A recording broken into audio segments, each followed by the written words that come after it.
Hello all of you. जेन study के platform पे आपका स्वागत है। भारत में शायद ही ऐसा कोई वर्ग हो जिसकी ड्रीम जॉब यूपीएससी या आईएएस ना हो, चाहे वो आईआईटीएन बैकग्राउंड से हो या फिर एमबीबीएस हो या फिर सिंपल ग्रेजुएट हो। सबकी कहीं ना कहीं ड्रीम जॉब यूपीएससी या आईएएस होती है। हम जिस समाज से आते हैं वहां का जो वर्ग है वो आईएएस को एज अ शासक के रूप में भी देखता है और कहीं ना कहीं जो है आईएएस एक ऐसी जॉब है जो समाज में या सोसाइटी में परिवर्तन करने की क्षमता रखती है। और अगर आप जो हैं एक समाज में अपना प्रभाव छोड़ना चाहते हैं, परिवर्तन करना चाहते हैं, तो उसके लिए जो है आईएएस सबसे एक सिग्निफिकेंट जॉब के रूप में कंसीडर की जाती है। तो प्रायः देखा जाता है कि सबके मन में या एक बार जरूर ये आता है कि काश हम आईएएस बन सकते हैं और आईएएस बन सकें और यूपीएससी जैसे एग्जाम को क्रैक कर सकें। क्योंकि यूपीएससी को लेकर के कई सारी भ्रांतियां भी हैं कि बहुत टफ एग्जाम है, बहुत ज्यादा हार्ड वर्क करने की जरूरत होती है। हाँ, हार्डवर्क तो करने की जरूरत है, पर लेकिन टफ तो नहीं कह सकते कि कोई टफ का मतलब ये अमूमन वह चीज होती है जिसके बारे में हमें अच्छी तरीके से जानकारी ना हो। जब हमें अच्छे तरीके से समझ चीजें आ जाती हैं तो वही चीज हमारे लिए आसान हो जाती है।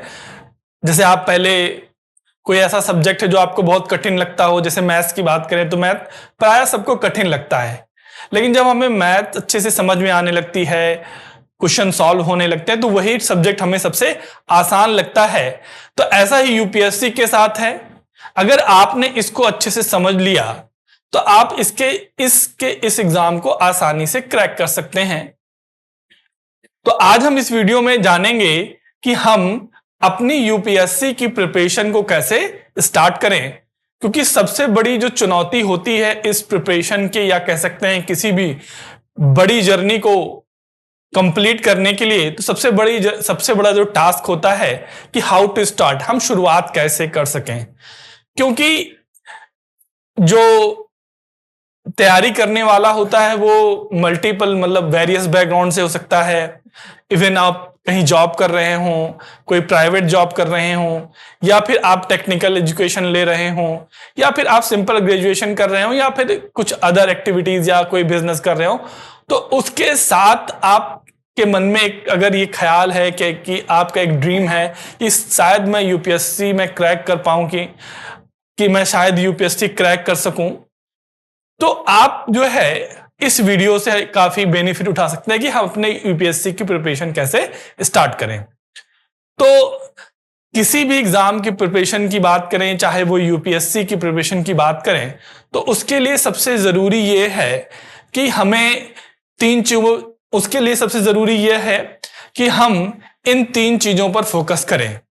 पहला तो ये कि उस एग्जाम का पैटर्न क्या है, कि एग्जाम पैटर्न क्या है, यानी एग्जाम किस किस लेवल पे होता है।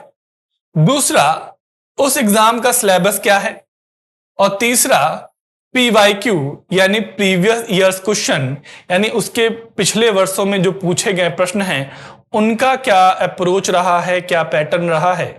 तो ये जो 3 फर्स्ट जो अप्रोच हैं किसी भी एग्जाम को लेकर के या फिर यूपीएससी को लेकर के, कि आपको सबसे पहले उस एग्जाम के पैटर्न को समझने की जरूरत है कि उस एग्जाम का पैटर्न क्या है, कि वो ऑब्जेक्टिव बेस्ड है, सब्जेक्टिव बेस्ड है, या फिर इंटरव्यू, मतलब इन सब चीजों को समझना।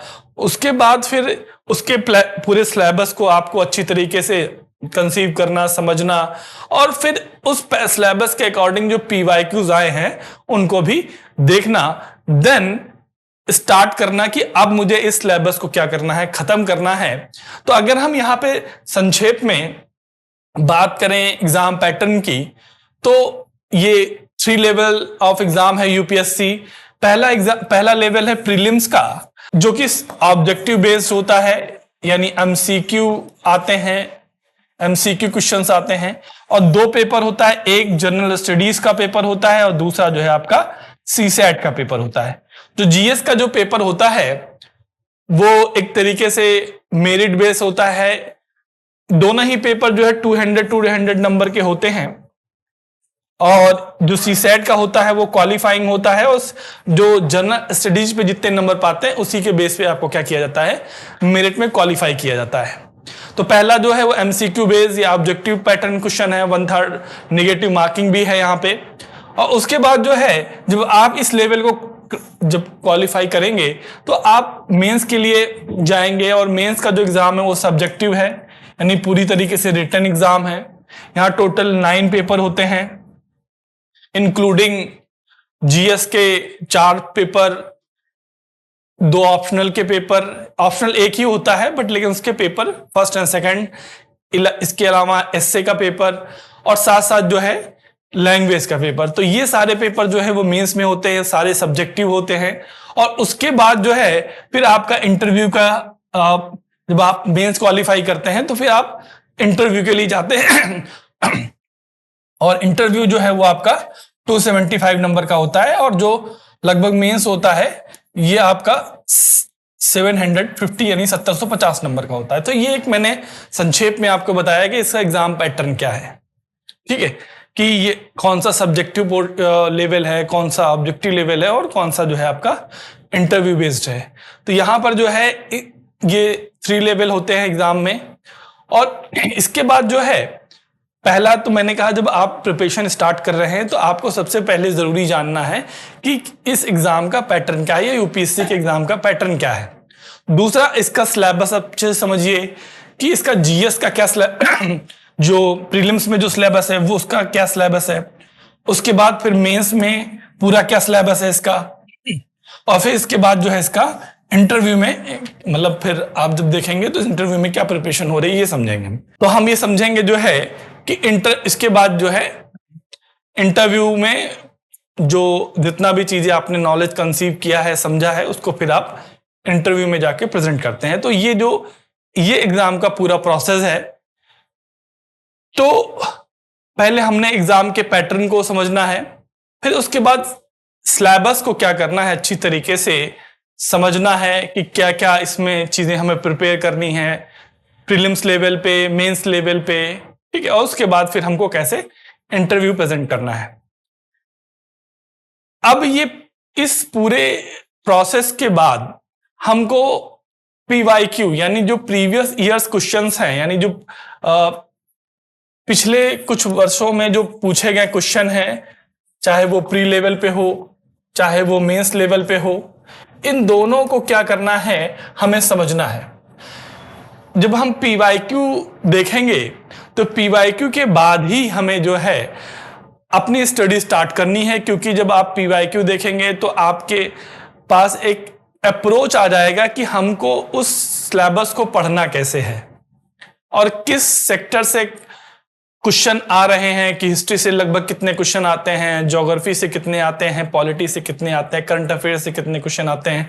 अगर हम सिलेबस की बात करें तो सिलेबस लगभग जो है, सिलेबस में आपके जो मेन टॉपिक है, हिस्ट्री है, जियोग्राफी है, पॉलिटी है, इकोनॉमिक्स है, इन्वायरमेंट है, साइंस एंड टेक है, ठीक है, करंट अफेयर्स है। तो ये मेन आपके जीएस के टॉपिक। और आप जब पीवाईक्यू देखेंगे तो इसमें ये समझ पाएंगे कि किस सेगमेंट से कितने क्वेश्चन का एक पैटर्न रहा है।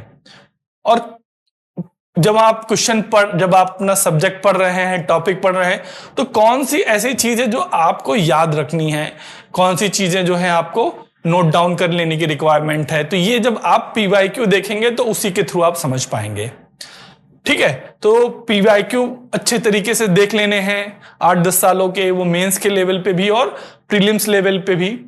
तो पहले आपको जो है एक बार अपना पूरा जीएस का जितना भी सब्जेक्ट है उसको पढ़ लेना है, और उसको पढ़ने के लिए स्टार्टिंग जो करनी है वो आपको एनसीईआरटी से करनी है। एनसीईआरटी लगभग आपको 6 to 12 आपको लगभग ज्योग्राफी की है, हिस्ट्री की है, पॉलिटी की है, ठीक है, इनकी आप पढ़ लेंगे तो एक आपका बेसिक कॉन्सेप्ट तैयार हो जाएगा।